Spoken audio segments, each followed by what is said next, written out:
Здравейте! Казвам се Теди и се намирам в моята школа Salsa Rhythm Dance Studio в Студентски град, София. В това видео ще ви покажа как да движите ръцете си докато танцувате салса. Много е важно да знаете, че движението и за дами и за кавалери на ръцете е абсолютно едно и също. Просто за дамите има стайлинг, който се добавя към движението, за да изглежда по-женствено и грациозно. Ще започнем с основната част на движението. Сега ще ви я демонстрирам. Ето това ви е основното движение докато танцувате, като това е абсолютно същото напълно естествено движение, което използвате докато бягате. Когато го правите по време на танцуване, трябва да внимавате винаги да оставяте леко разстояние от лакътя до тялото си и лакътя да е най-външната част на ръката ви. Самото движение представлява следното. Всяка от ръцете ви влиза нагоре и навътре към тялото и след това излиза надолу и навън. Нагоре, надолу, навътре и навън. Получава се леко диагонално движение на двете ръце, като двете ръце през цялото време се разминават. Ето това е движението. Сега ще ви го демонстрирам с стъпки. Когато стъпвате, винаги трябва да кръстосвате ръце и крака. Тоест, ако стъпвате с десен крак, лява ръка движите нагоре и навътре. Стъпвате с ляв крак, съответно дясна ръка, нагоре и навътре. Имаме едно и две, и едно и две, десен, ляв крак с лява, дясна ръка. Ще ви го демонстрирам и в другата посока. Имаме едно, две, едно, две и едно, две, едно, две. Когато искате вече да направите движението с Basic, правите абсолютно същото. Внимавайте, защото понякога, заради това, че в Basic има смяна на посоките, за разлика от това, когато бягате, може да усетите лек дискомфорт, но ако свикнете да си движите ръцете равномерно, няма да имате никакви проблеми, даже няма да го усещате. Когато танцувате Basic, ще направим Basic в дамска партия с десен назад, тръгваме с лява ръка, дясна, лява и дясна, лява, дясна. Забележете, че когато правя пауза с краката, задължително правя и пауза с ръцете. Това се прави, за да може да не се наруши тяхното движение.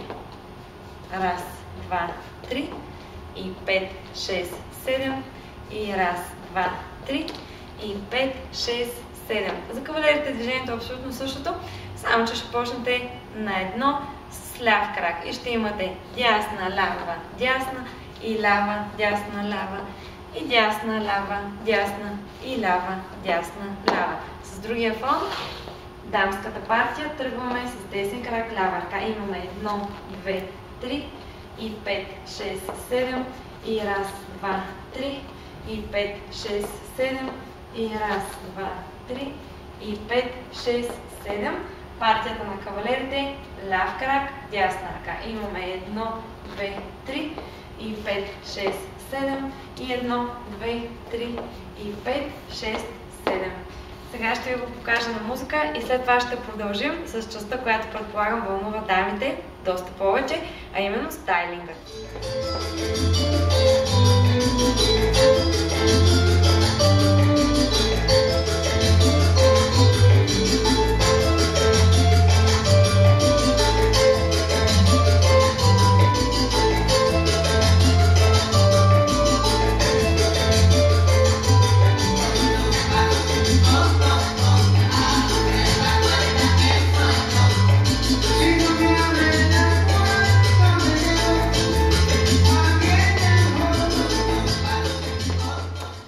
Започваме интересната част, а именно как да стилизираме ръцете си за дамите, за да изглеждат по-елегантни.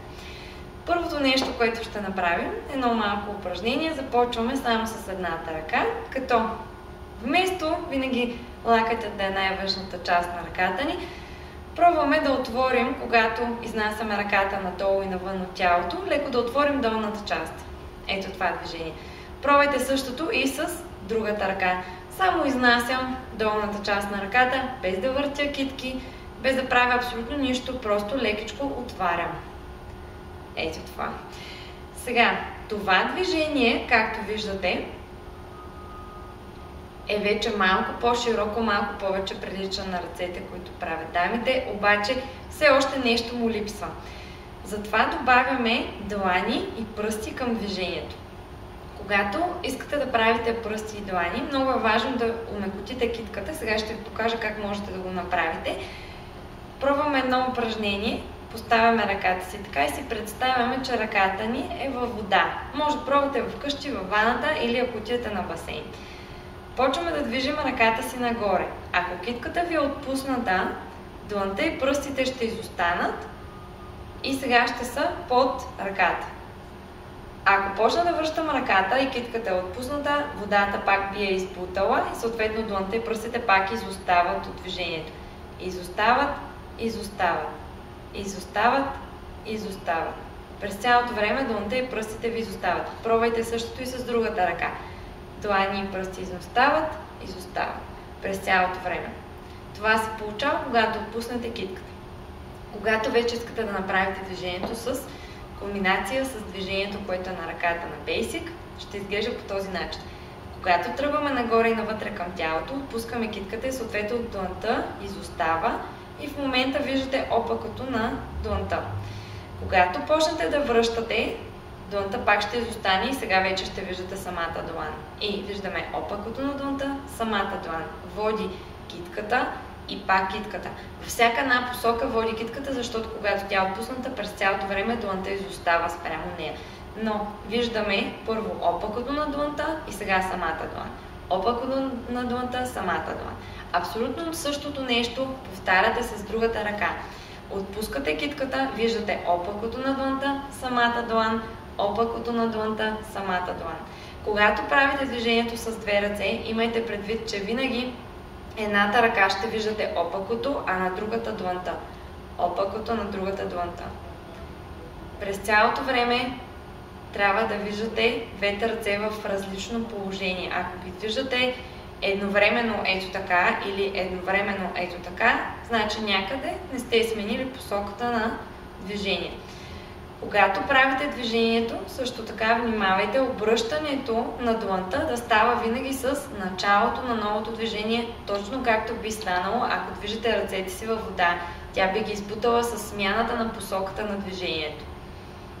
Ето това са ръцете, вече с спокойна китка и с стайлинг в пръстите и в дланите. Така, когато направите това много добре, вече може да добавите едно малко акцентче в момента, в който ръката е в крайно външно положение, лекичко поставяте от китка с среден пръст и палец събрани, поставям ръката и връщам, поставям и връщам, поставям и връщам. Това можете да го използвате както когато просто правите Basic, така и когато искате да направите акцент и да задържите за една секунда. И сега ще ви демонстрирам движението с Basic, с цялата украса, която направихме. И имаме 1, 2, 3 и 5, 6, 7 и 1, 2, 3 и 5, 6, 7. Забележете, че когато правя паузата, ръцете не спират абсолютно да се движат, а само забавям тяхното движение. 1, 2, 3 и 5, 6, другата посока. 1, 2, 3 и 5, 6, 7, 1, 2, 3 и 5, 6, 7, 1, 2, 3 и 5, 6, 7 и сега с музика.